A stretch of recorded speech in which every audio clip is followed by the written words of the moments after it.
Assalamualaikum warahmatullahi wabarakatuh. Hai guys, di video kali ini aku akan menjelaskan tentang larutan elektrolit dan non-elektrolit. Apa itu larutan elektrolit? Ya, larutan elektrolit adalah suatu larutan yang mampu menghantarkan listrik. Pengertian ini bisa kalian lihat dari makna kata-katanya, yaitu elektro. Ya, terdiri dari kata-kata elektro, yang mana elektro ini adalah listrik, ya. Berarti larutan yang elektrolit adalah larutan yang mampu menghantarkan listrik, ya. Oke. Nah, apa pentingnya untuk tubuh kita ini, ya? Larutan elektrolit ini berfungsi nggak sih buat tubuh? Nah, ternyata larutan elektrolit ini penting, ya, untuk tubuh kita, yaitu dia mampu membantu mengoptimalkan kerja organ tubuh kita. Oleh karena itu, jika kita kekurangan larutan elektrolit, biasanya kita akan merasa lemas gitu, ya. Jadi kayak kurang tenaga gitu, ya, karena kinerja organ tubuhnya kurang maksimal. Oke, ya. Nah, sekarang kita lihat untuk yang pertama di sini ada sifat larutan elektrolit dan juga non elektrolit. Apa sifat dari larutan elektrolit? Ya. Nah, kita lihat di sini beberapa sifat yang bisa kalian lihat di dalam catatan. Yang pertama, kita lihat dulu, ya. Kita akan bahas dulu apa itu larutan. Ya, jadi larutan adalah suatu zat, ya, yang terdiri dari pelarut dan zat terlarut. Jadi ada dua unsur yang membentuk suatu larutan, yaitu apa aja? Yaitu ada pelarut dan ada zat terlarut.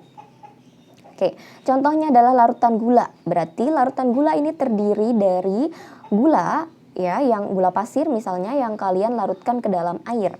Berarti air itu adalah pelarutnya, gula pasir adalah zat terlarutnya. Oke, ya. Jadi ada dua komponen penyusun suatu larutan.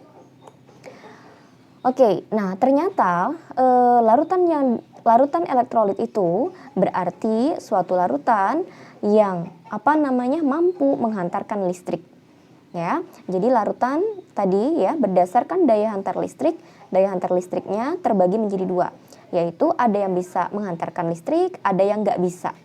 Oke, nah yang bisa menghantarkan listrik disebut dengan elektrolit, sedangkan yang tidak bisa menghantarkan listrik disebut dengan non-elektrolit.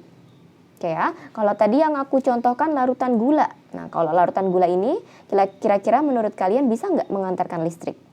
Tidak bisa, ya. Kenapa tidak bisa? Nanti kita jelaskan di pembahasan selanjutnya. Oke, nah kalau elektrolit berarti tadi yaitu larutan yang bisa menghantarkan listrik, ya. Dan ini terbagi menjadi dua. Ada larutan yang bisa menghantarkan secara kuat dan ada larutan yang mampu menghantarkan tapi lemah, gitu, ya. Jadi kemampuan menghantarkannya lemah.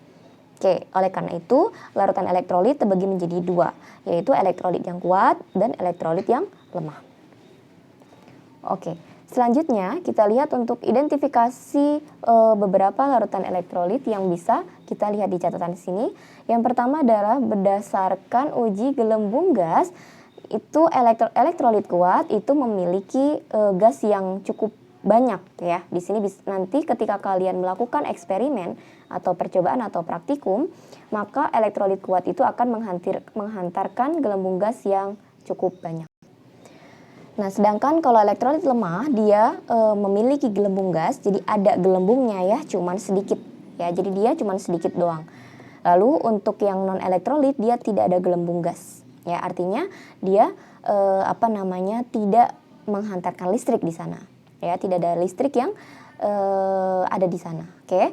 Berikutnya adalah daya hantar listrik. Berdasarkan daya hantar listrik, maka untuk elektrolit kuat dia memiliki kemampuan menghantarkan listrik yang kuat. Ya, di sini bisa menghantarkan dan kuat.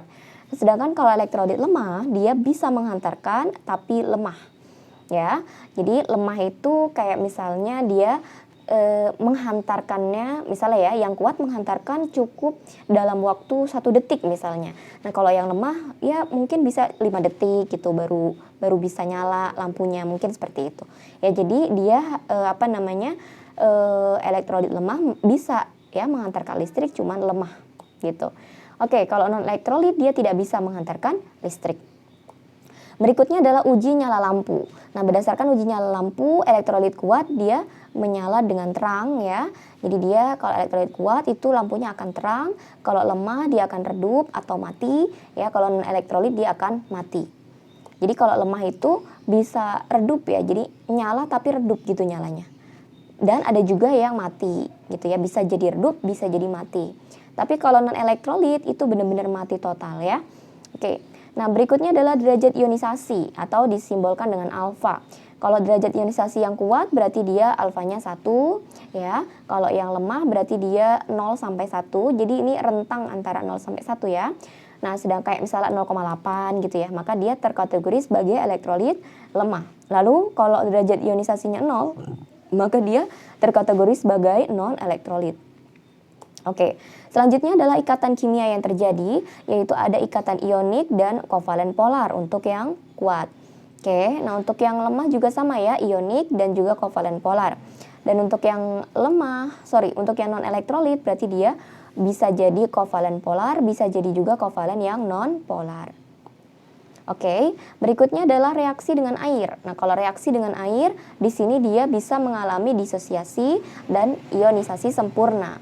Ya, jadi dia bisa mengalami disosiasi ataupun ionisasi secara sempurna.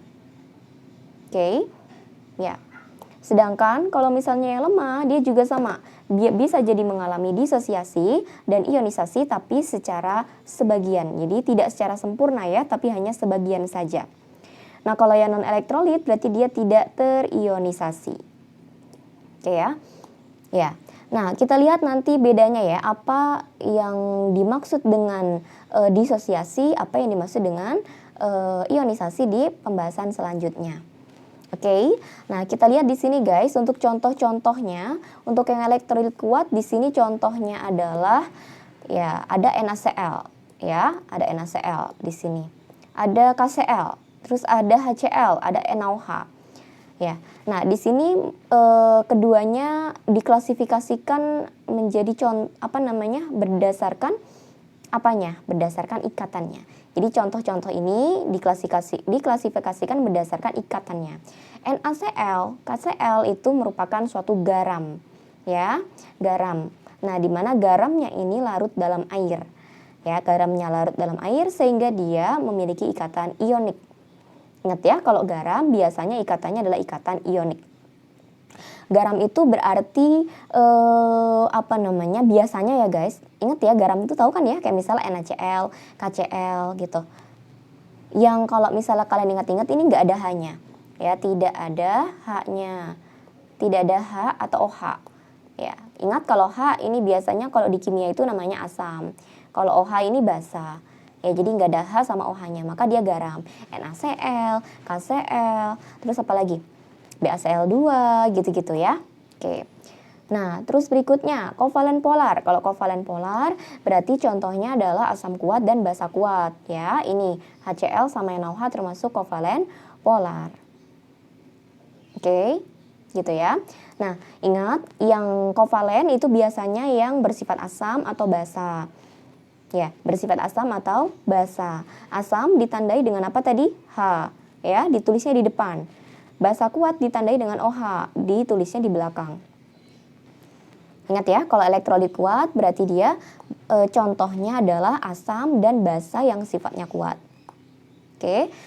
Ya, berikutnya adalah kalau elektrolit lemah itu secara ioniknya ya, ionik itu dia ada garam juga. Ingat ya, ionik itu identik dengan garam. Nah, kalau yang lemah itu berarti garamnya sukar larut dalam air, sukar larut ya.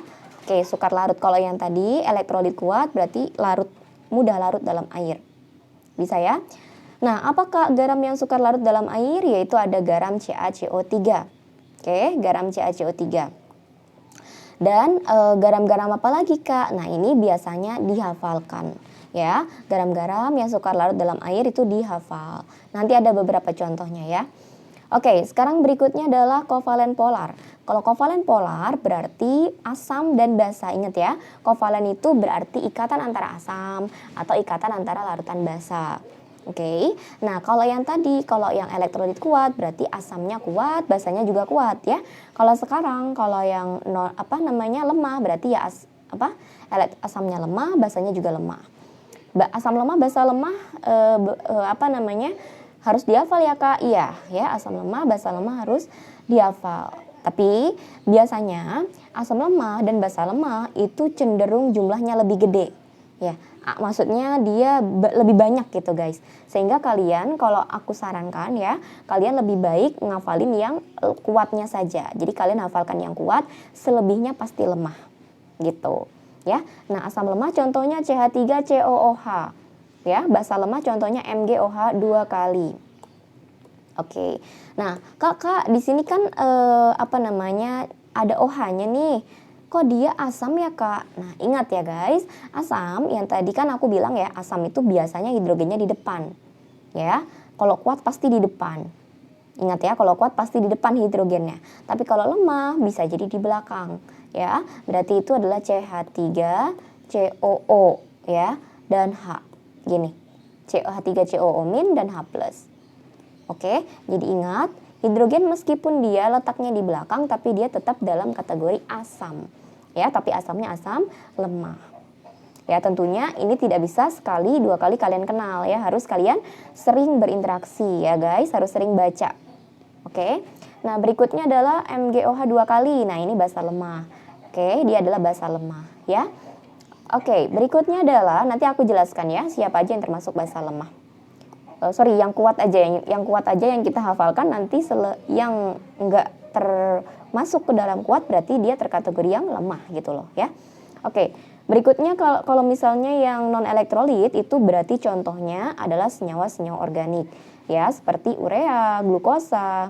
Oke, yang organik ya, senyawa-senyawa organik. Seperti apa aja? Urea, glukosa, tadi ya gula. Tuh, gula termasuk organik atau non elektrolit ya. Terus apalagi? Urea, glukosa, terus ini sukrosa ya. Sukrosa, apalagi? Ya, dan lain-lain ya yang masih banyak, nanti bisa kalian lihat di latihan soal catatan yang selanjutnya. Ya, berikutnya adalah derajat ionisasi. Tadi ya kita akan bahas, kalau uji gelembung gas sudah mengerti ya, jelas ya. Ya kayak tinggal dilihat aja kan gelembungnya, daya hantar listrik juga kalian paham ya. Jadi ini seberapa sih kemampuan suatu larutan dalam menghantarkan listrik. Jadi kayak misalnya ada setruman nih guys. Nah, kalau kita kalau misalnya kita taruh di larutan itu, nah dia nyetrum, nah itu berarti dia memiliki kemampuan daya hantar listrik. Tapi kalau misalnya nih kita punya sumber listrik nih, terus kita taruh di suatu wadah, ya kan? Nah, misalnya adanya larutan gula, ya pas kita sambungin sumber listrik tadi ke dalam larutan gula ya nggak bakal nyetrum gitu ya. Oke, terus paham ya? Jadi daya hantar listrik itu seperti itu. Uji nyala lampu ini juga gampang ya, kayak misalnya kita lihat aja terang atau redup atau mati. Derajat ionisasi sekarang kita bahas ya. Apa itu derajat ionisasi? Ya, jadi derajat ionisasi itu adalah banyaknya mol yang bereaksi dibagi dengan mula-mula. Ya, derajat ionisasi berarti kayak berapa sih yang mengion gitu ya. Derajat ionisasi berapa sih yang mengion? Ingat ya, mengion. Apa itu mengion? Mengion itu sama aja kayak berapa sih yang bereaksi gitu guys ya. Jadi kalau ada kata-kata berapa sih yang mengion, derajat ionisasi ya enggak sih? Berapa sih yang mengion gitu. Nah, maka rumusnya adalah berapa sih yang bereaksi. Berarti mol bereaksi dibagi mol mula-mula. Oke, gitu. Paham ya? Jadi kalau misalnya nanti ditanya berapa persen, ya berarti mol bereaksi dibagi dengan mol awal gitu ya, dikali dengan 100%. Paham ya? Oke, nah sekarang kita lihat untuk yang jadi yang terionisasi secara sempurna, berarti kalau terionisasi secara sempurna berarti alfanya 1. Ini adalah elektrolit kuat. Bisa kalian bayangkan ya, misalnya yang bereaksi sebanyak gini, misalnya aku punya NaCl terus dia terionisasi. Dia terionisasi secara sempurna, awalnya 5 ya kan. Nah, terus terionisasi nih, jadi terionisasinya sempurna, alias kalau sempurna berarti ke-5-5-nya mengion, ya enggak? Nah, berarti yang bereaksi juga 5. Ini awalnya, ini yang bereaksi. Nah, maka alfanya kan 1 nanti guys ya, yaitu yang bereaksi yaitu sebesar 5 dibagi awal yaitu sebesar 5. Oleh karena itu, yang terionisasi secara sempurna pasti memiliki alfa 1 dan pasti dia elektrolitku kuat ya, gitu. Oke, selanjutnya adalah ikatan ionik. Kalau ikatan ionik di sini contohnya adalah NaCl. Ingat ya, ionik berarti garam. Diingat-ingat, garam. Nah, ikatan ionik yang terbentuk ini disebut dengan, jadi kalau dia mengurai, ya mengurai itu gini guys ya. Mengurai itu artinya memecah gitu loh. Tadinya kan NaCl ya, terus dia jadi Na sama Cl gitu. Na sendiri, Cl sendiri. Paham ya? Nah, itu namanya disosiasi. Ingat kalau ionik, ikatan ionik maka dia terdisosiasi. Paham? Ya. Nah, terdisosiasinya dia akan menjadi Na plus dan juga Cl min. Ya, tau plus, tau min ini dari mana Kak? Nah, ini dihafalkan. Ya, gitu. Oke, nah ketika ini NaCl solid, ini S ya, S ini artinya solid, padatan, terus kita larutkan dalam air, maka dia akan menjadi Na plus aqueous dan Cl min aqueous. Paham ya? Oke, berikutnya adalah ikatan kovalen. Nah, kalau ikatan kovalen ini berarti contohnya tadi ya, HCl. H berikatan secara kovalen dengan Cl. Oke, ikatan kovalen yaitu ikatan yang dimiliki oleh 2 atom ya dan digunakan secara bersama-sama. Ya. Jadi ion yang dipakai secara bersama-sama dari 2 atom. Gitu. Kayak misalnya H itu memiliki elektron valensi 1. Ya. H itu 1, Cl memiliki 7, ya kan? 1 2 3 4 5 6 7. Nah, ingat guys, di sini kalau misalnya suatu senyawa dikatakan stabil itu ketika dia memiliki 8 elektron valensi. Ya, Cl di sini masih berapa? 2, 4, 6, 7, masih 7, berarti harus 8. Maka dia mengikat ini sama si X. Jadi kalau kita hitung 2, 4, 6, 7. Gitu ya. Nah, hidrogen dia cuma punya 1 Kak. Lah kalau mau jadi 8 kan dari mana Kak saya dapatnya? Nah, ingat guys, kalau hidrogen dia tidak mengikuti kaidah 8. Dia mengikuti kaidah 2 ya. Jadi dia akan stabil ketika punya 2 elektron. Ini elektronnya dia sendiri, ini elektron yang diambil dari Cl. Jadi kayak saling menguntungkan gitu guys ya. H-nya nyumbang si X, Cl nyumbang titik gitu. H-nya nyumbang 1, Cl-nya nyumbang 1 sehingga dia akan stabil. Nah, ini yang namanya ikatan kovalen, yaitu ikatan antara 2 atom ya dengan menggunakan elektron bersama-sama. Dengan menggunakan elektron secara bersamaan. Gitu. Bisa dipahami ya? Oke. Nah, kalau nanti ada yang nggak ngerti, kalian bisa komen di kolom komentar atau kalian bisa DM di Instagram. Oke, selanjutnya adalah kita akan melihat untuk proses ionisasinya. Ya, ingat kalau misalnya ikatan kovalen, maka yang terjadi bukan lagi disosiasi, ya, tapi dia akan mengalami ionisasi. Ya, ionisasinya ini secara sempurna apabila dia kuat. Masih ingat kalau kuat sempurna. Kalau lemah ya berarti sebagian gitu. Tadi ingat yang kuat adalah HCl. HCl aqueous dia akan menjadi H plus aqueous, Cl min aqueous. Nah, ingat ya guys, ion-ion begini biasanya H plus, Cl min itu fasenya pasti aki. Ya, fasenya pasti aki, aqueous.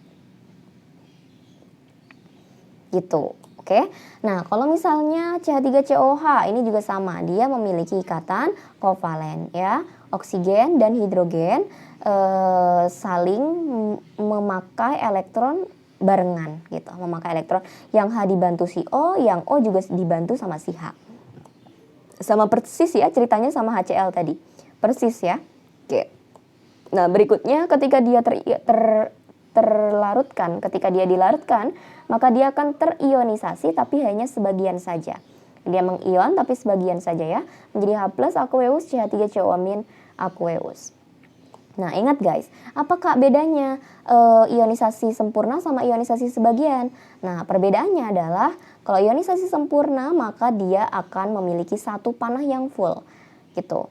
Ya, sedangkan kalau ionisasi sebagian dia akan memiliki panah yang bolak-balik. gitu. Jadi panahnya bolak-balik seperti ini. Bisa ya? Oke. Berikutnya adalah contohnya. Ya, contoh larutan-larutan elektrolit. Nih, bisa kalian lihat dan hafalkan ya guys. Berapa ketentuannya. Untuk larutan elektrolit kuat, tadi ingat, elektrolit kuat ada apa aja? Asam kuat, basa kuat, garam yang larut. Diingat-ingat, asam kuat, basa kuat, garam yang larut. Asam kuat contohnya adalah HCl, HBr, HI. Ingat, semua asam yang atau semua H+. Ingat ya, asam kan H+ ya, H kan ya. H yang berikatan dengan golongan 7A atau golongan halogen, dia disebut sebagai asam kuat, kecuali F. Ya, ingat golongan 7A itu ada apa aja? FCl-BrI. Ya, FCl-BrI. Nah, berarti di sini yang tidak termasuk dalam asam kuat adalah HF. Kenapa? Karena F ini lemah ya. Berarti yang kuat adalah HCl, HBr, HI. Paham ya? Oke, nah kalau misalnya yang berikatan dengan halogen, ini yang halogen ya. Kalau yang berikatan dengan oksigen bagaimana Kak? Nah, yang berikatan dengan oksigen, maka ketentuannya adalah H+ yang berikatan dengan anion oksigen. Maka dia dikatakan kuat apabila jumlah H dikurangi jumlah O melebihi sama dengan 0. Lebih besar sama dengan 2. Contohnya H2SO4. Berapa jumlah hidrogennya? 2 Kak. Oke. Berapa jumlah oksigennya? 4 Kak. Berarti 2 dikurangi 4. Oke, berapa ini hasilnya? Nah, hasilnya adalah lebih dari sama dengan 2. Gitu. Ingat ya, ini 2 dikurangi 4 itu berarti kalian mutlakin, ya guys. Hasilnya itu dimutlakin. Ini kan 2 dikurangi 4 kan min 2 sebenarnya. Jadi kalian mutlakin gitu. Jadi sama aja kayak hasilnya itu 2. Ngerti ya? Oke. Nah, kalau HNO3 bagaimana, Kak? Kalau HNO3 juga sama. Berarti hidrogennya berapa? 1. Kalau nggak ada 1 ya, Terus O-nya berapa? O-nya 3 Kak, berarti 1 dikurangi 3. Berapa? 2. Gitu, maka dia kuat. HClO3, nah ini juga sama, kita lihat H-nya 1, O-nya 3. 1 dikurangi 3 hasilnya 2. Ya, dia termasuk yang kuat. HClO4, nah ini juga kuat juga ya. Berarti 1 dikurangi 4 hasilnya 3. Lebih dari sama dengan 2, berarti 3 termasuk ya. Gitu. Oke. Bisa dipahami sampai sini? Ya, selanjutnya adalah basa kuat. Nah, ingat kategori berikutnya adalah basa kuat. Kalau basa kuat di sini contohnya ada NaOH, KOH ya, CaOH 2 kali, BaOH 2 kali. Nah, ini bisa kalian lihat. Ingat ya, kalau basa itu ditandai dengan OH-OH-nya di belakang sini. Kalau asam tadi ditandai dengan H-nya itu di depan ya, H gitu. Oke? Ya. Nah, kalau misalnya OH-nya di sini di belakang ya, maka dia termasuk basa. Nah, ingat, apa aja Kak yang kuat Kak? Nah, ingat ya, OH- ya, ketika kalian punya OH- yang berikatan dengan golongan 1A dan 2A. Jadi kalian harus hafal nih sebelumnya, ya. Golongan 1A, 2A itu dia termasuk ke dalam basa kuat. Ya, kecuali berikatan dengan BeMg. Berilium dan magnesium ya. Kalau Be sama Mg dia termasuk yang lemah. Oleh karena itu jika dia berikatan dengan Na berarti NaOH maka dia adalah kuat. K berarti KOH kuat juga gitu ya. RbOH, CSOH dan seterusnya.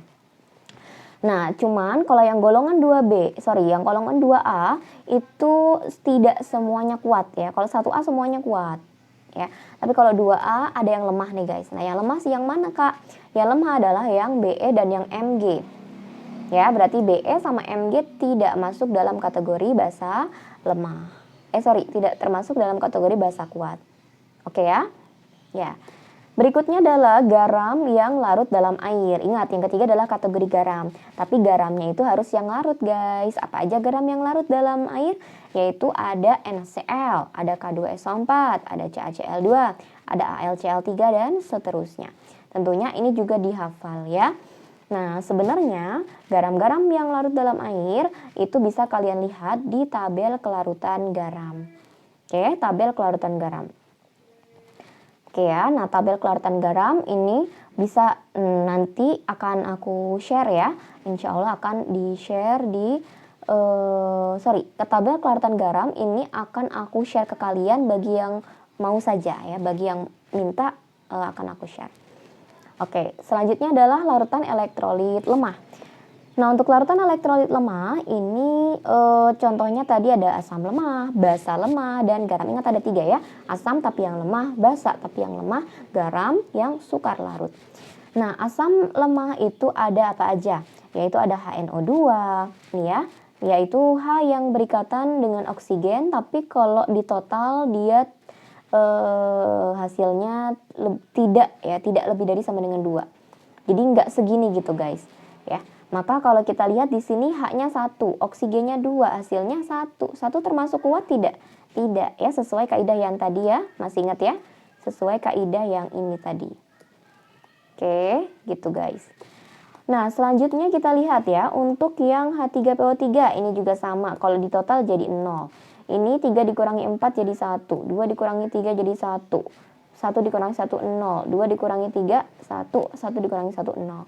Jadi dia tidak termasuk yang, kalau ini nggak boleh ya, kalau ini nggak boleh pakai kaidah yang oksigen ya guys, karena ini adalah berikatan dengan halogen, jadi nggak ada oksigennya nih. Kalau nggak ada oksigennya berarti dia nggak boleh dihitung pakai cara yang tadi ya, yang jumlah H dikurangi jumlah O, tidak boleh. Oke, nah ingat HF di sini termasuk yang lemah karena tadi ya dalam golongan halogen yang semuanya kuat kecuali F, sehingga HF termasuk yang lemah. Oke, bisa difahami sampai sini? Bisa ya. Berikutnya adalah basa lemah. Nah, kalau basa lemah tadi ya BEMG untuk yang dari golongan 2A. Ya, untuk dari golongan 2A BEMG, lalu di sini ada NH4OH, ALOH 3 kali ya, dan beberapa basa dari logam. Biasanya kalau basa dari logam transisi dia akan terkategori sebagai basa yang lemah ya. FeOH 3 kali itu semua termasuknya lemah. Oke ya. Berikutnya adalah garam yang sukar larut. Nah, kalau garam yang sukar larut di sini ada AgCl, BaSO4, BaCrO4, CaCO3 dan lain sebagainya. Ya, tentunya garam-garam yang sukar larut pun bisa kalian lihat di mana? Di tabel ini ya, tabel apa namanya? Tabel kelarutan. Oke. Berikutnya larutan yang non elektrolit. Nah, kalau larutan yang non elektrolit itu berarti selain asam, basa dan garam ya, alias kalau kita ingat-ingat biasanya dia adalah suatu senyawa organik ya, senyawa organik yang molekular. Nah, senyawa organik molekular ini yang yang termasuk non elektrolit adalah yang larut ya, tentunya yang larut ya, karena kan mau dijadiin jadi larutan. Oke, jadi senyawa organiknya yang larut. Biasanya senyawa organik ini ditandai dengan adanya jumlah C yang banyak, jumlah H yang banyak, jumlah O yang banyak juga. Cuman ini bukan suatu ketentuan mutlak ya. Jadi sekali lagi tetap ya harus kalian sering berinteraksi atau sering membaca dan juga kalian hafalkan. Oke, yang pertama ada glukosa C6H12O6. Ini dari SD sudah kalian pelajari ya. Sukrosa C12H22O11. Ini adalah disakarida. Oke, ini gula-gulaan ya. Ini masih gula, ini juga gula ya. Cuman beda kelas aja. Kalau ini monosakarida, kalau ini disakarida. Oke, berikutnya ada urea. Urea di sini memiliki rumus molekul CONH2 2 kali ya. Ini jangan lupa dihafalkan, sering kali keluar. Lalu etanol itu adalah C2H5OH. Ini adalah senyawa organik alkohol ya. Terus berikutnya gliserin ya, gliserin C3H5OH. Berapa kali ini? 3 kali. Ya, ini adalah gliserin. Terus habis itu atau kita kenal dengan gliserol ya, gliserol. Terus etilen glikol ya, di sini ada etilen glikol juga C2H4OH 2 kali. Oke. Nah, mungkin untuk video part 1 ini akan aku cukupkan sampai di sini dulu ya. Apabila ada yang kurang jelas bisa bertanya, bisa kalian DM via Instagram ya di CM Study Center, atau bisa juga kalian tulis di kolom komentar. Oke, terima kasih buat teman-teman semua yang sudah nonton. Semoga bermanfaat. Kita lanjutkan di part 2. Insya Allah kita tutup dengan hamdalah alhamdulillahirrabbilalamin. Subhanaka Allahumma bihamdika asyhadu an la ilaha illa anta astaghfiruka wa atubu ilaik.